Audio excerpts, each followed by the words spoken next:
welcome back to Evil's Comics. I am Evil Mike. I have one more review. Before I go to bed, I decided to read one more comic. I have like an hour to go. I'm kind of waiting on something. But I decided to read a book. You know, I was watching TV. I mix it up every now and then, and I was like, well, let me fit a book in there. And so I grabbed, you know, one of the smaller books just to get it out of the way. And man, there's certain times in your life where certain things fit in place, and this one just, it connected on so many levels. You talk about the last read, I wish I had more issues. I got this from Half Price Books on one of my pickups. If you watch my channel, I do a lot of half price, you know, pickups. This is Image Comics. This is Cry Havoc. I'll show it right there. Man, this was a great first book. I had passed up this series for a long time. I've seen it forever. This is from 2016, so you might not know it, have seen it, or might not be aware of it. But maybe after I tell you a little about it, you might want to read it. First off, it's done by Simon Spurrier, Ryan Kelly, Nick Filardi, and Lee Luffridge, Matt Wilson, Simon Bolin, Emma Price. That's everybody that's involved. Simon Spurrier and Ryan Kelly are the writer and artist. I want to say the first issue has horror tones. I wouldn't say it's horror yet. I mean, you can kind of get off the cover that it kind of has some horror tones in it, but you know, getting the back cover, I kind of saw this, and then the term Cry Havoc, I was like, maybe it's military. Well, I was kind of a little right on both parts.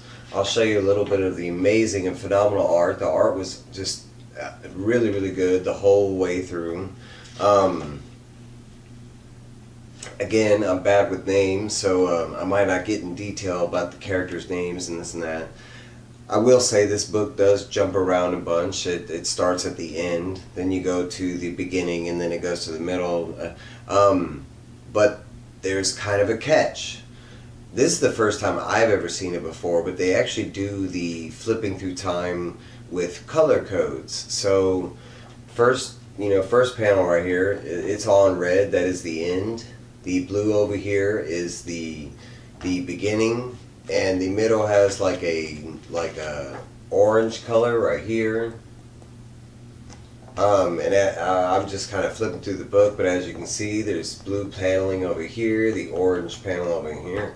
The concept of that, like, you know, me hearing it right now, it kind of sounds a little hard, but reading the book, it was actually really easy to follow. Now, in the beginning of the book, they do give you, you know, it says like the end, the beginning, you know, it sets up these points, but as the book's going, it wasn't like I was confused, hey, this is back at the end, or this is back at the beginning, you know. It was actually kind of really easy to follow. Really, really easy, actually. And there's a lot going on in the story. Like I said, it's like it starts off the end, and this is our main character, and she's getting asked this basic question, you know, are you in what side of the cage are you? Are you in the cage, outside of the cage? Jumps forward, and it goes with our main character, and I think her name is like Lucy Lou or Louie Lou, something like that. We're just going to go with Lou for now.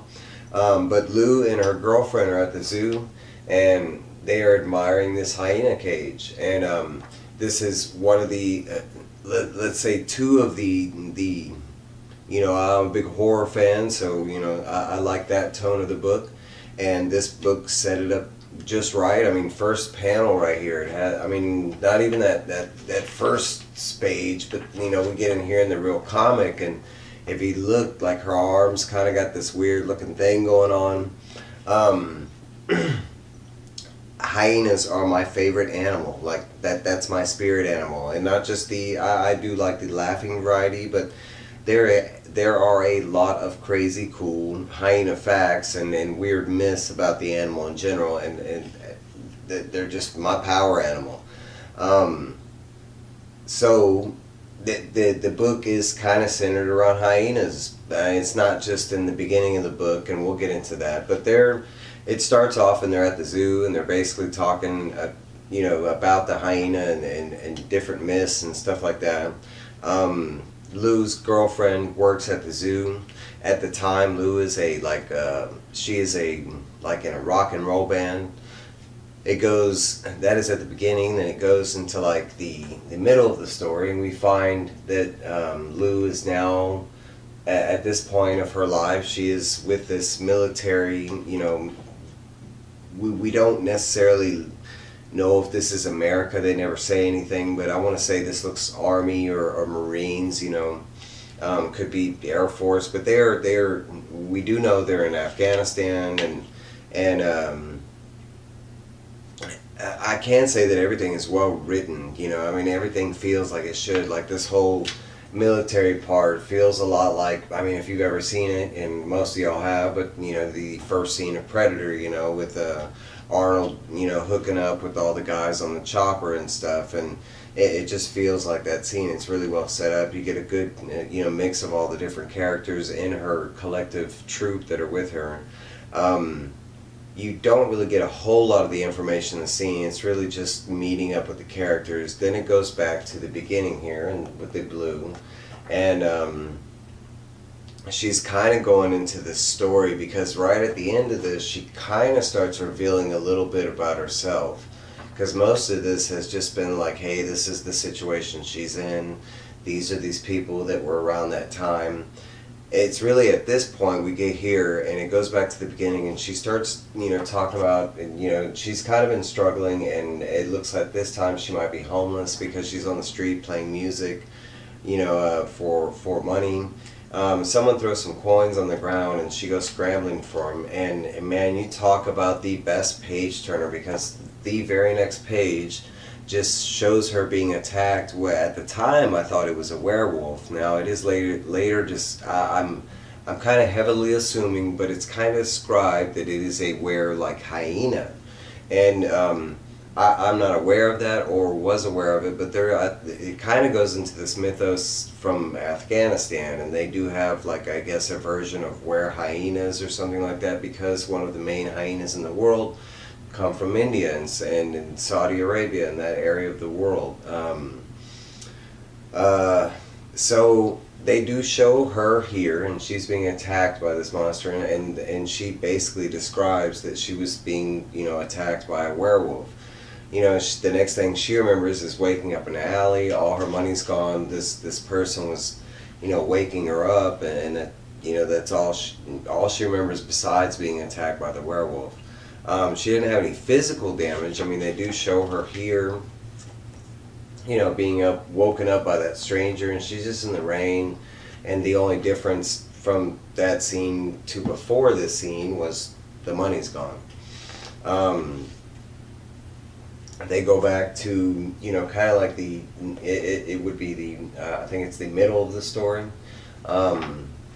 But they get a lot more into the detail on why she's there, and they are tracking this kind of monstrous, mythical villain type persona, and his name is Odell something, and they brought her specifically along with them because they're kind of a main troop in this military group, and they brought her along.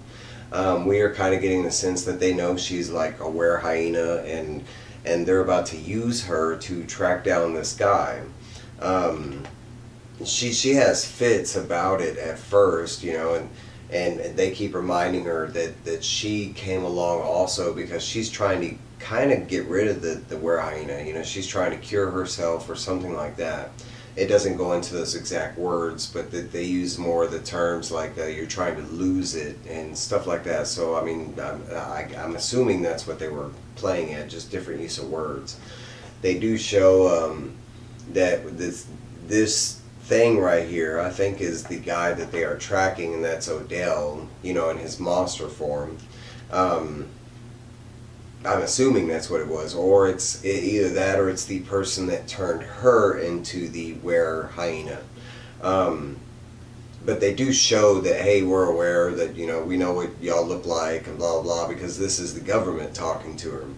You know, it's not just like a friend or something. We do go back to the you know, back to the beginning, and she's telling a story when she was like a rocker, and this is after she got her powers, because down here you can see these like lightning kind of, and basically what it is they're kind of showing you that this hyper sense that she has gained from becoming this were hyena. And in these panels here, she just goes full blown like mega, you know, rock star with her, you know, violin instantly, where maybe she was like at a basic level before then. It really freaks everybody out to the point where her band basically fires her, and she has this conversation with her girlfriend, and it's just, you know, it's not really helping, and they stress that, you know, the other girl's like part-time like zookeeper, and that, you know, so they do show that, you know, the more angst she gets, and they show right here that, you know, it's always with her, but the more angst she gets, the closer it is to coming out. Then they jump, and again with the red, there's only 2 red panels in this book, but the red here, they show the end, and it's back with Lou in the cage, and you know, it's back to that question, which side of the fence are you on, and basically this guy right here, this is Odell, I guess in his human form, and if you can see, his face is kind of disfigured, but I mean, that really the end of the first issue. There is a, like, you know, a story from, I want to assume the writer of the story, and then there's these annotations at the end, and they really go into, like, you know, why the hyena was used, you know, the mythos behind it. They actually have like archive idols where they talk about, like, you know, where Aristotle really tried to change the world's view of hyenas way back then, you know, a lot of interesting stuff, and it's very nice to see. I hope the writer of this book one day sees my review, because it's really nice to see someone talk about an animal that's really just got a weird rap. You know, I mean, hyenas, yeah, they laugh and everything, and they're known as this like jokey. I mean, have you ever seen hyena videos? They're pretty crazy, and they're led by a queen and not a king. You know, I mean, there's not too many animals. They're just different, and to me they're pretty cool. For a first book, man, this is so exciting, and another one that, I mean, you talk about like some exciting comics lately that have hiked up to the top of my hunt list. But I'm definitely going to get like maybe the next 3, 4, 5, because I found, you know, maybe a lot of these issues, I just had never found a #1. So I will be doing more reviews on this book, and hopefully soon we'll get to read more of this book. Man, these guys right here, if you ever hear this, congrats to whoever who did this book. The art, the story, everything to me was just, I mean, it was, I mean, there's no female on the cover, but this was lick worthy right there. If you've read this book, let me know what you think. You know, I mean, if you want to spoil the shit out of it, go for it, but I mean, you know, what'd you think about it? You know, I mean, let me hear it. If you've never heard about this book, I mean, what do you think about it? Hyenas in general, let's talk about it. I don't know, that's all I got for today until I go to sleep, but y'all have a great one. You know, get out there and get some comics. It is New Comic Book Day. My comic book pickups are still late. I'm going crazy. That's why I'm dropping all these videos, because I'm just stir crazy and it's not fun. But y'all have a good one. That's all I got. Evil out.